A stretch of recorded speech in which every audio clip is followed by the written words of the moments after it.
We end the year, and we don't get to talk to you enough, actually, so I feel like this will be our last interview for this year. We'll hopefully speak to you more in the new year. But we end this year with the government. It's been a pretty messy end.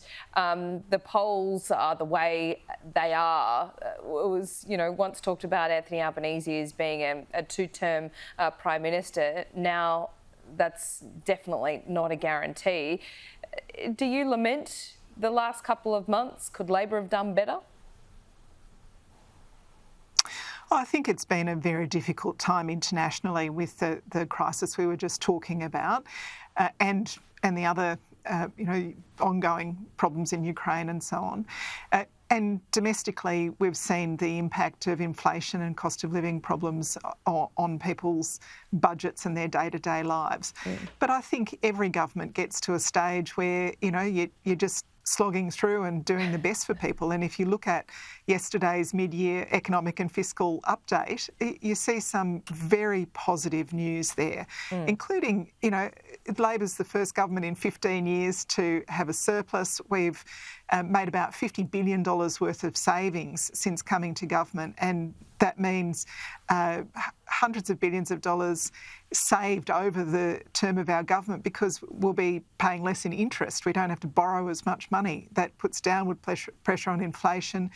We've seen stellar jobs growth, and that's a very good story. We've begun to see wages going up, and we've been able to invest $23 billion in helping people with cost of living measures. So I think there's a lot of light on at the end of the tunnel. There's a good story to tell in the new year. I thought you were going to say a good story to tell in the Murray Darling Basin, and that was certainly one of the highlights, I think, for the government last week. But Victoria's not on board, yeah, so it's not all smooth sailing. No. Well, it's never all smooth sailing when you're in government, Laura.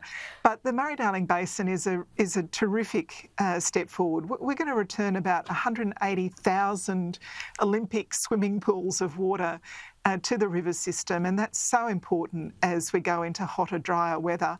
Again, over the next few years, we're going into a dry cycle. It means that, those 100-year-old river gums are going to survive. It means that the native fish and birds are able to keep breeding, the platypuses along the riverbanks.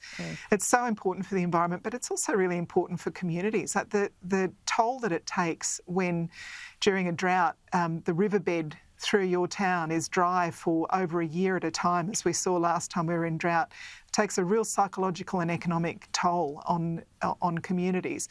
Murray-Darling River System is the drinking water for 3 million Australians. So the fact that we've been able to pass legislation to give us more time, more options, more money and more accountability to deliver the plan fully is great. And I've already returned more water to the environment than those opposite did in the 9 years that they're in government. And I've got a really positive view of what we can do for that 1 million square kilometres of inland Australia that is the Murray-Darling Basin. Better for communities, better for farmers, better for tourism, better for industry, and of course very much better for the environment.